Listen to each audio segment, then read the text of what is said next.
Hello everyone, welcome to my YouTube channel commerce gallery. तो हम बात कर रहे थे चैलेंजेस फॉर एचआरडी मैनेजर्स। ये पार्ट 2 है। पार्ट 1 में हम कुछ पॉइंट्स डिस्कस कर चुके हैं। आज हम कुछ और पॉइंट्स डिस्कस करने वाले हैं। तो लेट्स स्टार्ट इट। तो पहला हमारा पॉइंट आता है इसमें, the organisation of the future. जैसा कि हम देख रहे हैं, जो हमारी ऑर्गेनाइजेशन है वो आज के टाइम में पहले से और अब बहुत चेंज हो चुकी है। अब जो है बहुत ज़्यादा कॉम्पिटिटिवनेस आ चुकी है, टेक्नोलॉजी बढ़ चुकी है और इनोवेटिव हो गई है। वैसे जो ऑर्गेनाइजेशन जो फ्यूचर में होगी वो आज से बहुत अलग होगी। उसमें क्या होगा, मतलब बहुत ज़्यादा इनोवेशन और बढ़ जाएगी, टेक्नोलॉजीज और बढ़ जाएंगी। तो उस हिसाब से हमारे एचआरडी मैनेजर को क्या करना होगा, हमें ऐसे एम्प्लॉयज़ लेने होंगे जो कि चेंजेस को बहुत ज़्यादा जल्दी अडेप्ट कर सकें। क्योंकि जैसे जैसे टेक्नोलॉजीज आ रही है उस हिसाब से हो सकता है एनुअली, मंथली, वीकली, डेली और इवन आर्ली भी जो है हमें चेंज को अडेप्ट करना पड़े। तो इसलिए एचआर के लिए क्या रहता है कि वो ऑर्गेनाइजेशन को फ्लेक्सिबल बनाए और उसी हिसाब से कंपनी को एबल करे कि वो अडेप्टेशन करे चेंजेस के लिए। नेक्स्ट आता है एचआरडी एंड लीडरशिप। अब आज के टाइम में जो ग्लोबल वर्ल्ड है बहुत ज़्यादा उसमें कंपटीशन हो चुका है। तो एचआर को क्या करना होगा, ऑर्गेनाइजेशन को सक्सेसफुल बनाने के लिए इफ़ेक्टिव मैनेजमेंट की ज़रूरत है। और इफ़ेक्टिव मैनेजमेंट कैसे हो सकती है, थ्रू लीडरशिप, जिससे क्या हो कि मैनेजरल सक्सेस बढ़े और जो हमारे रिस्क हैं, थ्रेट है बिजनेस के, वो कम हो जाए। थर्ड आता है चेंज एजेंट। जो हमारा एचआर है वो चेंज एजेंट है। कैसे? अब जो एचआर है वो क्या करता है, ह्यूमन रिसोर्स की डेवलपमेंट करता है। डेवलपमेंट के कारण वो क्या कर पाते हैं, जो नई नई चेंजेस हैं उनको अडेप्ट कर सकते हैं। इससे क्या होता है, उनकी जो अडेप्टेबिलिटी होती है, कैपेबिलिटी होती है, कैपेसिटी होती है जो एम्प्लॉयज़ की डेवलपमेंट के अंदर जो है वो बढ़ जाती है। तो इससे क्या है, वो हमारा एचआर क्या है, ऐसा चेंज एजेंट की तरह काम करता है। उसके बाद नेक्स्ट पॉइंट आता है लीडिंग बाय एग्जाम्पल। अब एचआर जो है लीड करता है एम्प्लॉयज़ को, उनको ट्रेनिंग भी देता है, उनकी डेवलपमेंट भी कराता है, उन्हें नॉलेज भी देता है। तो एचआर को भी तो मास्टर होना चाहिए उसके प्रोफेशन में, उसको नॉलेज होनी चाहिए बेसिकली 3 एरियाज़ में, position, profession and organisation. Position कैसे, अब हम किसी भी पर्सन को एज अ एचआर मैनेजर जो है पोस्ट कैसे देंगे, जब उसके पास सर्टिफिकेट होंगे, डिग्री होगी। सेकंड आता है प्रोफेशन। प्रोफेशनली उसको जो है ट्रेंड होना चाहिए, वो एम्प्लॉयज़ के साथ अच्छे से काम कर सके एंड लीडरशिप क्वालिटी हो उसके अंदर।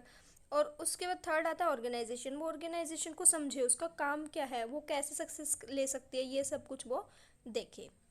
उसके बाद नेक्स्ट पॉइंट आता है कल्चर बिल्डिंग। कल्चर बिल्डिंग कैसे, अब जैसे हर एक ऑर्गेनाइजेशन का अपना अपना कल्चर होता है, हम उससे समझ भी पाते हैं कि भाई ऑर्गेनाइजेशन कितना डेवलपमेंट कर रही है।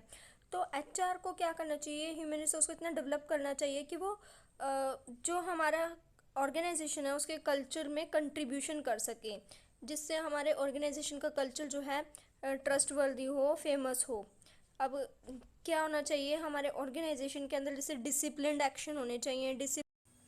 नेक्स्ट पॉइंट आता है काउंसलिंग। काउंसलिंग में क्या होता है, जिस टाइम एम्प्लॉयज़ की डेवलपमेंट की जाती है उस टाइम मैनेजर को एक अपॉर्चुनिटी मिल जाती है कि वो जितने भी उसके डिपार्टमेंट के मेंबर हैं उनको डेमोन्स्ट्रेट कर सके कि उसका जेन्युइन इंटरेस्ट क्या है, वो उनके वेलफेयर और डेवलपमेंट के लिए काम करना चाहता है। जिससे कि एम्प्लॉयज़ को लगे कि उनको उससे मतलब कि डरने की ज़रूरत नहीं है। अगर उनको काम नहीं आता है वो अच्छे से बता पाए कि मुझे क्या सीखना है, ये सब कुछ, और वो मैनेजर जो है उनके अच्छे से काउंसलिंग कर सके। उसके बाद नेक्स्ट पॉइंट आता है आउटस्मार्टिंग द कंपटीशन। आज के टाइम में क्या हो रहा है, कंपटीशन बहुत ज़्यादा बढ़ रहा है। उसके लिए हमें क्या करने की ज़रूरत है कि एम्प्लॉयज़ को अच्छी लर्निंग कराने की ज़रूरत है, उनकी स्किल्स को इन्हांस करने की ज़रूरत है, प्लस उनको जो कॉम्पिटिटिव टूल्स हैं उनके बारे में भी नॉलेज देने की ज़रूरत है, ताकि वो जो है इस कॉम्पिटिशन को बीट कर सके और साथ ही साथ और जो हमारा ऑर्गेनाइजेशनल गोल है वो फुलफ़िल हो सके। उसके बाद नेक्स्ट पॉइंट आता है फोकस ऑन क्वालिटी। अब पहले क्या होता था कि डिमांड इतनी ज़्यादा होती थी कि जैसा भी गुड बना, चाहे वो बेकार बना, जैसा भी बना वो बिक जाएगा। बट आज के टाइम में ऐसा नहीं है।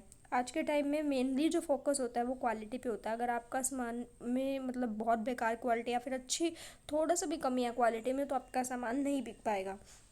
तो इसलिए हमें जो है ऑर्गेनाइजेशनल गोल को अचीव करने के लिए क्या करना होगा, फोकस करना होगा क्वालिटी पे।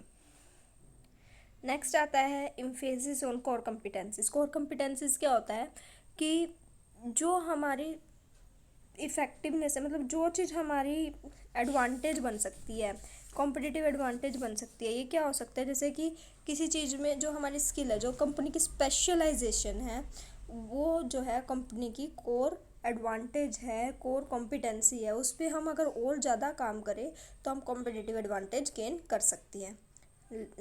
नेक्स्ट पॉइंट आता है इम्प्रूवमेंट इन कैपेबिलिटीज़। अब कैपेबिलिटीज़ में कैसे इम्प्रूवमेंट की जा सकती है, थ्रू ह्यूमन रिसोर्स डेवलपमेंट। उसमें हम क्या करेंगे, जो हमारे एम्प्लॉयज़ हैं उनको स्किल्स को और ज़्यादा इन्हांस करेंगे, प्लस जो भी उन्हें न्यू स्किल्स रिक्वायर हैं उसके बारे में उनको अवेयर कराएंगे, ताकि उनका जो परफॉर्मेंस स्टैंडर्ड है वो बढ़ सके, वो इनोवेटिव हो सके, और जो रिस्क टेकिंग कैपेसिटी है वो भी उनकी बढ़ सके। तो आई होप आपको आज का ये सेशन समझ में आया होगा। Thanks for watching. Don't forget to like, share and comment, and also subscribe my channel. Thank you.